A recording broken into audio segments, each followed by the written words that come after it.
Donc l'attaque et la défense, c'est deux catégories. Et donc la critique et la contre-attaque, c'est le premier niveau. On a vu ça, c'était gentil. Maintenant, on va attaquer le deuxième niveau.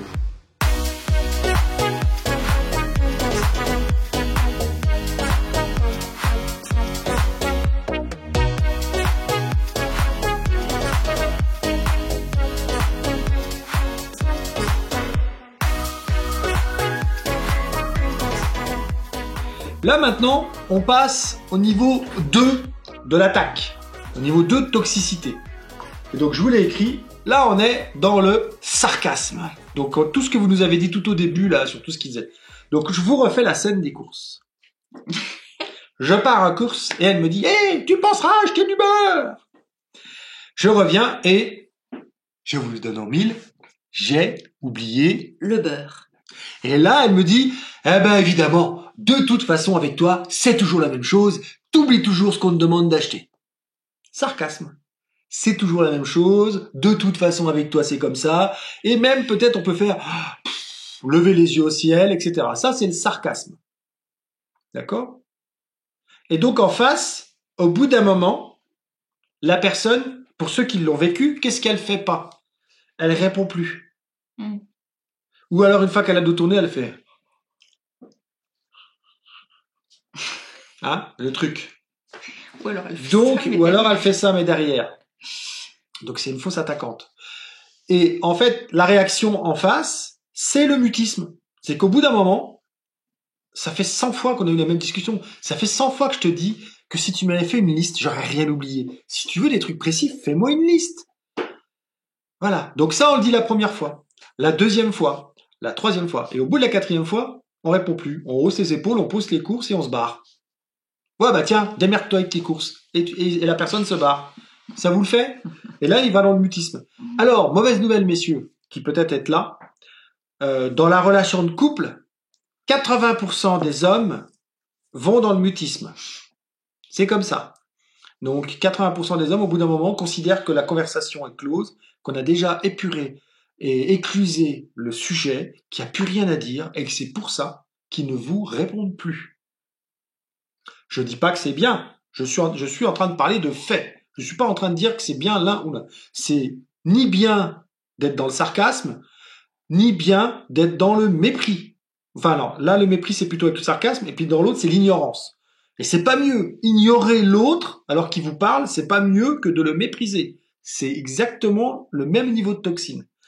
Donc le truc aussi exceptionnel, hein, pour l'avoir vécu, c'est qu'on attend d'aller se coucher à 11h30, 23h30, minuit, sur l'oreiller pour entamer une discussion existentielle qui va révolutionner toute la vie de la famille. Moi, j'ai pas fait ça. Non, toi non. Moi, non. Non, toi non.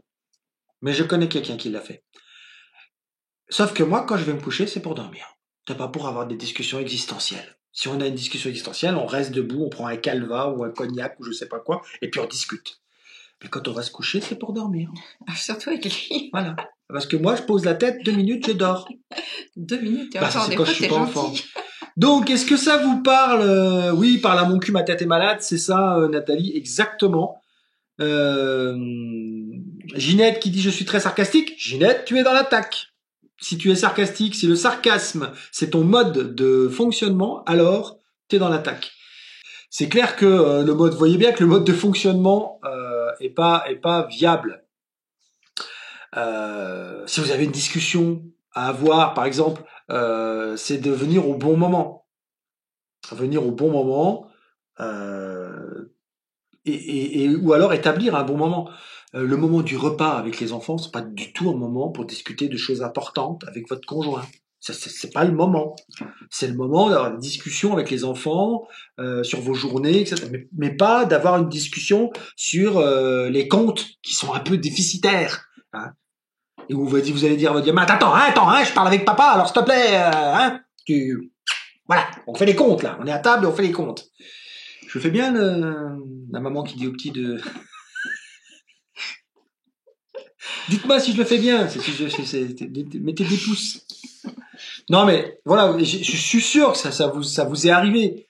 Vous avez le gamin qui est à côté, tout content d'être à table avec vous, et vous êtes en train d'avoir une discussion sur un sujet qui devrait pas se faire à table et pas avec les enfants, et il lève la main parce que ça fait quand même 3/4 d'heure qu'il a envie de faire pipi, qu'il est limite à pisser dans le verre, mais vous lui dites de se taire et d'attendre que vous ayez fini votre discussion sur les comptes. Et quand on n'a pas de conjoint, mais ça peut être avec une sœur, un frère, un cousin, un ami. Une relation quelle qu'elle soit. En fait, c'est vraiment le même principe de toute façon. Voilà, c'est vraiment le même principe.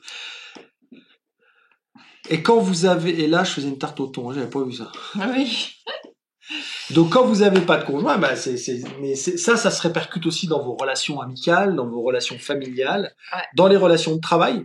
Alors là, je pense que c'est même encore plus marqué l'écart de par la situation qu'il peut y avoir avec le petit chef, qui lui va être dans le tu qui tue, et donc l'employé qui a peur ou qui craint parce qu'il est craint pour sa place, etc., qui va être dans le mutisme complet. Quand parle-t-on de quoi, Fabien ? Bah, des choses importantes. À un moment, on prend rendez-vous. Ça a l'air con ce que je vous dis, mais on se dit, bah tiens, en fait, chérie, ça serait bien qu'on prenne 40 minutes là pour qu'on fasse un point sur les comptes. Dis-moi quand tu peux. Bah, on va coucher les enfants, puis après on fera ça. Voilà. C'est juste c'est ça la communication en fait. C'est aussi poser le cadre d'une certaine manière, parce que si c'est à tout moment, tiens, en fait, tu sais que, et c'est pas le moment. Moi, je sais que des fois, il me parle d'un truc, je suis concentrée sur autre chose. Pour moi, c'est pas le moment. Et je lui dis, écoute, on verra ça après. Et vice versa, d'ailleurs, c'est pareil dans l'autre sens. Mais on dit, Allô? Oui? Non, on est en live, c'est pas grave, c'est Sandra qui parle. Attends. Non, mais c'est Sandra qui parle, c'est pas très grave. Vas-y, dis-moi. Voilà. Ce que je vis tous les jours, voyez-vous? Donc,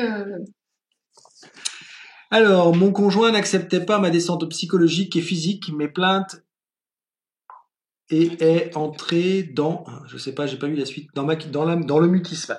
En fait, c'est pas parce qu'il supportait pas ou qu'il acceptait pas, c'est parce que vous avez dû avoir des conversations maintes et maintes fois que peut-être, je ne sais pas, mais tu tournais en boucle et qu'à un moment donné, ce que tu lui disais, tu lui avais déjà dit 39 fois. Et donc il considérait que c'était pas la peine d'en parler. C'est ça en fait le mutisme. C'est comme ça qu'il arrive. Le mutisme, il arrive parce que la personne qui rentre dans le mutisme considère que tout a été dit sur la question et que c'est pas la peine d'en reparler. Donc, il parle pas. Et le niveau au-dessus du mutisme, c'est carrément l'ignorance. Je sais pas si vous avez vu ce film qui s'appelle Le Chat avec Simone Signoret et Jean Gabin, où à la fin de leur relation, ils s'envoient les petits papiers pour se parler et ils parlent au chat.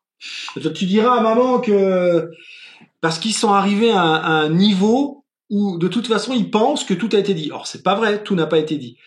Et là en fait, quand vous avez ce genre de relation, parce que ça c'est très intense, ce que tu racontes, Nadine, t'étais en dépression, donc c'est un niveau très élevé. Le problème c'est que ça active le triangle de Cartman, le triangle dramatique, et que toi tu prends la position de victime et lui prend la position de bourreau. Pendant un temps, il peut essayer de prendre la position de sauveur en essayant de te sauver. Mais s'il le fait pas vraiment pour toi, ça marchera pas. Et puis si toi t'as pas envie d'être sauvé, parce que si t'es comme ça pour une certaine raison et pour passer un message, parce que souvent nos comportements et nos états sont là pour passer des messages à l'autre dans la relation, et donc du coup c'est plutôt logique si t'as répété 50 fois la même chose. Et c'est pas toi qui as tort, c'est juste moi je parle de fonctionnement là. Hein. Je suis pas en train de dire qui a raison qui a tort. Je parle de fonctionnement.